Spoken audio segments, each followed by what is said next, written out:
If you haven't watched my 2 previous videos on apoptosis, I will suggest you to watch those by clicking on the link here. As I have said in the previous videos that apoptosis is otherwise called a cell suicide, so of course to commit suicide the cell needs some equipments, and these equipments are knife, scissor, rope, poison, table. By the way, I'm just joking.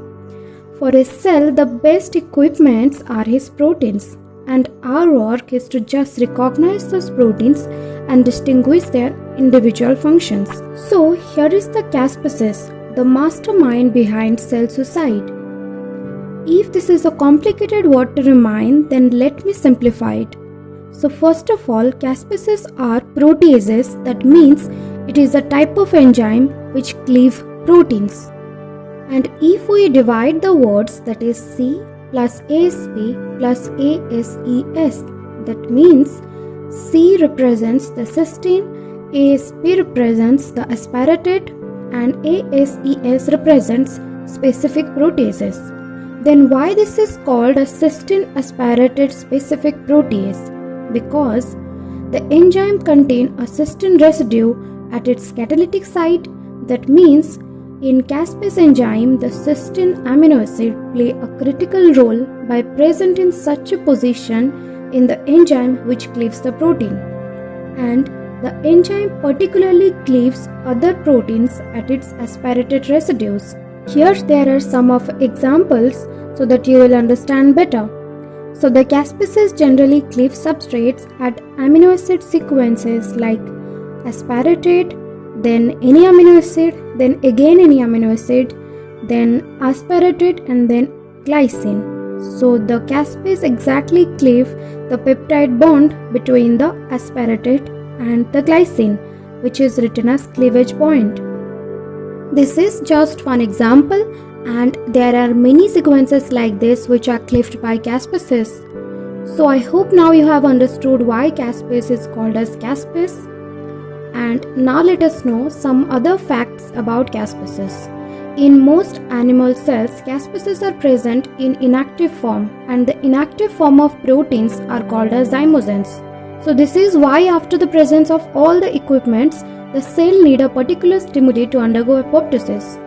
So initially Caspases are made as procaspases, and then after getting stimuli, it activates as caspase and do its function. Now let us see the general structure of Caspases. As you can see here, one segment is written as prodomain, and within that prodomain you can see there is specific portion written as death fold. And the death fold have its own specific role, and I will explain it later. During the apoptotic pathway, the prodomain cleaved away, making the inactive Caspase into active one. Then below you can see there are 2 segments. One is large subunit, one is small subunit, and these 2 subunits are responsible for protein cleavage. With the arrow you can see the specific cleavage sites. And now head into the type of Caspases. There are 3 types of Caspases: initiator Caspases, executioner Caspases, and inflammatory Caspases. The initiator Caspases are Caspase 8, Caspase 9, Caspase 10, and Caspase 2. And the executioner Caspases are Caspase 3, 6, and 7. And the inflammatory Caspases are Caspase 1, 4, and 5. And as you can see, the initiator and the inflammatory Caspase contain different death folds named as DEAD and CARD. So the death fold actually protein-protein interaction motifs, and how it works I will describe later. The full form of DEAD is death effector domain, and the CARD is Caspase recruitment domain. So the domain itself defines its function. So all of these domains commonly called as death fold, and these are structurally related. Okay, one thing, do you think that this enzyme actually looks like a scissor? But no, because I'm just using an illustration to make you understand. So how the executioner Caspase activate? So the mammalian executioner Caspases are Caspase 3, 7, and 6. Already exist in the cell as inactive dimers. To activate the dimer, cleavage does its main function. In both of these monomers, the cleavage occurs at specific aspartate residues between the small and the large subunits. And as you can see in the small subunit, in one circle it is written as R, which stands for arginine amino acid, and in the large subunit the C stands for cysteine and the H stands for histidine, and here it is cysteine histidine catalytic diode. Why I am stressing so much on amino acid? Because it has its specific roles.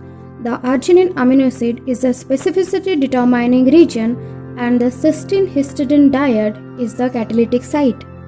The arginine amino acid is responsible for binding to the asparatate residues of the substrate, that means the protein that the hexaquatinocaspase will cleave, and the cysteine histidine dimer required for the protease activity. I know you must be confused about all these cleavages and all, but remember I have said that the caspases are proteases which cleave proteins. So simply, first caspase become activated through cleavage and then it cleave other proteins. So now after the cleavage of both the monomers, the arginine amino acid and the cysteine histidine diode come closer. Now the arginine can bind to the asparatate residues of the substrate and the cysteine histidine dimer can do the protease activity near the asparatate residues. So cleavage of an hexaquatinocaspase thereby permits the formation of active sites in the mature active caspase. So this is a cartoon diagram and the actual protein may look like this. If you are still confused that how arginine and cysteine histidine diode come closer, you may understand by this diagram. So as you can see, this is the large subunit and this is a small subunit. Similar as the previous diagram, both the subunit joined by some peptide chain, and when the chains are cut or cleaved, the subunit slides or move and the arginine and the cysteine histidine diode come closer and become an active site. So now the question comes, who actually is responsible for converting the inactive hexaquatinocaspase to activate one by cleavage? The answer is granzyme B, and the granzyme B is present in cytotoxic lymphocytes, especially in cytotoxic T cells and natural killer cells. When cytotoxic lymphocyte target a cell for death, for example to an infected cell, granzyme B is released into the cytoplasm of the target cell, and granzyme B directly activate the hexaquatinocaspase in the target to cause apoptosis. So this is not the only way through which hexaquatinocaspase activate.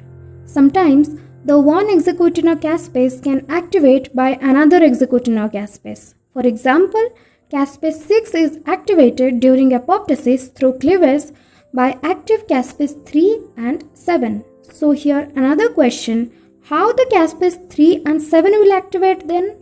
So there is another solution for that. In most cases of apoptosis, the cleavage and activation of some hexaquatinocaspase is mediated by the action of another set of initiator caspases. I know you are getting full confused about who is activating whom. So simply I am summarizing everything. First, caspases are itself protease who cleave other proteins. Second, hexaquatinocaspase are in inactive state and need cleavage for activation. Third, they cleave the substrate at asparatate residues. And fourth, the other protein who cleave the hexaquatinocaspase also at asparatate residues. Fifth, for cleavage they need another protease. That means one protease need another protease. Sixth, the protease is the granzyme B. But this is not the all-time case. So seventh, sometimes they are cleaved by their brothers, that means another hexaquatinocaspase. Eighth, these brother hexaquatinocaspase need also activation. Ninth, so these are cleaved by initiator caspases. How the initiator caspase activate? As I have said, the hexaquatinocaspase are pre-exist in the cell as dimer, but the initiator caspase pre-exist in the cell as monomer. So here some different things happen. Cleavage of the monomers doesn't cause the formation of active sites in these proteases, but here the activation of the initiator caspases occurs when two monomers are forced into dimers. And the adapter proteins are the ones who forcefully form them into dimers. So here comes the role of death folds. As you can see, the death fold of initiator caspase and the death fold of adapter protein bind together. That means the death folds help the initiator caspase to fit into the adapter protein. And these dimers interact to create active sites. But don't think that here the cleavage totally doesn't required. Here also the cleavage occurs at aspirated residues within the molecules, and this cleavage actually helps in stabilizing the resulting dimer. This mechanism of activation by dimerization is called as induced proximity. So after stable dimer formation, now it is ready to cleave the hexacoordinate caspase and do its other function. So now comes the inflammatory caspases. These caspases actually don't have significant role in apoptosis but have a special role in inflammation. So as this is a series of apoptosis, by explaining much about caspases will confuse you. So we will discuss in another video. Friends, I will suggest you to watch the video twice or thrice to understand properly if you are not able to understand by watching once. So if you are liking my efforts and you are understanding properly in my video and want more videos, please like, share and subscribe and help me to produce more amazing videos. And please don't forget to click the bell icon to get instant notification. Thank you for watching.